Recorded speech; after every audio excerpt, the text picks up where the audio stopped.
This is chapter 15 of Charlotte's Web, called The Crickets. While we're reading this chapter, I want you to think about changes that happen in the seasons and in the world and in life, and how different changes can impact people and characters. Let's start reading. The crickets sang in the grasses. They sang the song of summer's ending, a sad, monotonous song. Summer is over and gone, they sang, over and gone, over and gone. Summer is dying, dying. The crickets felt it was their duty to warn everybody that summertime cannot last forever. Even on the most beautiful days in the whole year, the days when the summer is changing into fall, the crickets spread the rumor of sadness and change. Everybody heard the song of the crickets. Avery and Fern Arable heard it as they walked the dusty road. They knew that the school would soon begin again. The young geese heard it, and they knew they would never be little goslings again. Charlotte heard it, and knew that she hadn't much time left. Mrs. Zuckerman, at work in the kitchen, heard the crickets, and a sadness came over her too. Another summer gone, she sighed. Lurvy, at work building a crate for Wilbur, heard the song and knew it was time to dig potatoes. Let's stop and think. Thinking about the details that E.B. White, the author, just gave us on this page. How does he want us to feel? Why? Pause and make an annotation.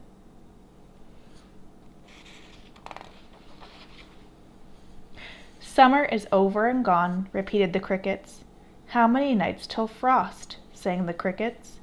Goodbye, summer, goodbye, goodbye. The sheep heard the crickets, and they felt so uneasy they broke a hole in the pasture fence and wandered up into the field across the road.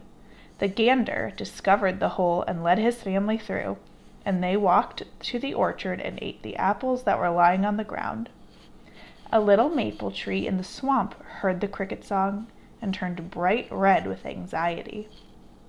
Stop and think.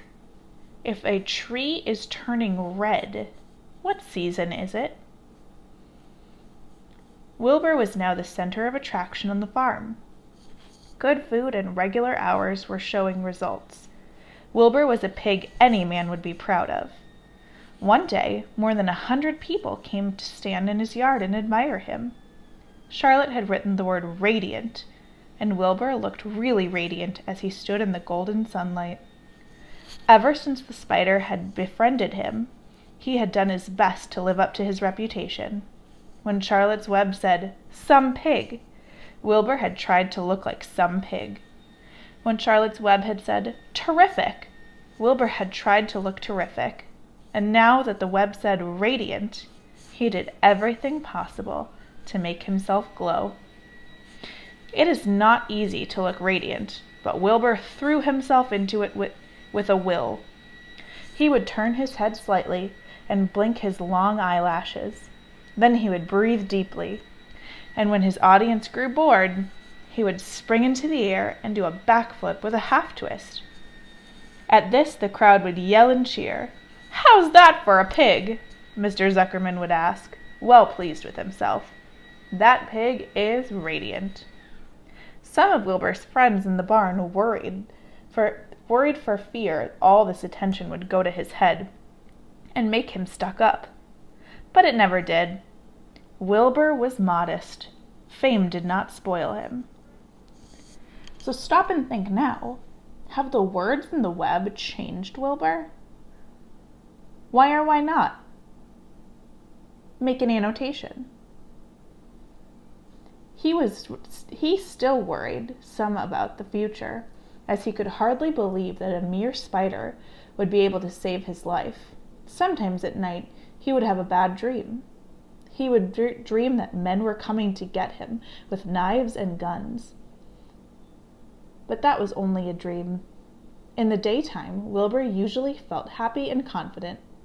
No pig had ever had truer friends, and he realized that friendship is one of the most satisfying things in the world.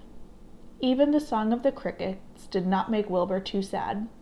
He knew it was almost time for the county fair, and he was looking forward to the trip. If he could distinguish himself at the fair, and maybe win some prize money, he was sure Zuckerman would let him live. Charlotte had worries of her own, but she kept quiet about them. One morning, Wilbur asked her about the fair. So stop and think for a second. Why is she quiet, meaning Charlotte, about her worries? What does that show about her as a friend? Make an annotation. "You're going with me, aren't you, Charlotte?" he said. "Well, I don't know," replied Charlotte. "The fair comes at a bad time for me. I shall find it inconvenient to leave home, even for a few days." "Why?" asked Wilbur. "Oh, I just don't feel like leaving my web. Too much going on around here." "Please come with me," begged Wilbur. "I need you, Charlotte. I can't stand going to the fair without you. You've got to come." "No," said Charlotte. "I believe I'd better stay home and see if I can't get some work done." "What kind of work?" asked Wilbur. "Egg laying. It's time I made an egg sack, filled it with eggs." "I didn't know you could lay eggs," said Wilbur in amazement. "Oh, sure," said the spider. "I'm versatile." "What does versatile mean? Full of eggs?" asked Wilbur. "Certainly not. Versatile means I can turn with ease from one thing to another. It means I don't have to limit my activities to spinning and trapping and stunts like that."